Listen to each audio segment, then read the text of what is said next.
Hi అండి. మా డాగు చాలామంది తెలిసే ఉంటుంది. డాగు ఆస్కీ డాగ్ అని మనకి ఏంటంటే ఎక్కువగా దీనికి రైస్ పెట్టకపోవడం మంచిది. ఎక్కువ కూరగాయ ముక్కలే తింటుందండి.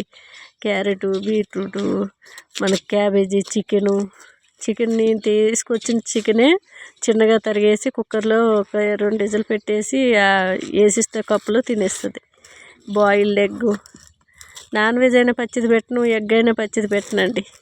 ఎప్పుడు బాయిల్ చేసే పెడతాను. చాలా చక్కగా తింటూ బాగుంటుంది. మనం ఏది తింటే అదే పెడతాం. ఎందుకంటే మేము ఎక్కువ కారం ఉప్పు కూడా తినం కాబట్టి మేము ఏది తింటే అదే తింటుంది. చాలా చక్కగా ఉంటుంది. ఎవరి ఇంటికి వచ్చినా బాగా అరుచుకుంటుంది. దాని కళ్ళలోకి చూసి ఎవరు కూడా రారు, కూడా భయపడిపోతూ ఉంటారు. చాలా చక్కగా ఉంది. మా అబ్బాయికి కానీ మా ఆయనకి కానీ కుక్కలంటే చాలా ఇష్టము. మాకు క్వార్టర్స్ ఉన్నప్పుడు కూడా కుక్క, ఒక క్యాటు 2 ఉండేటివి. చాలా ఇష్టం.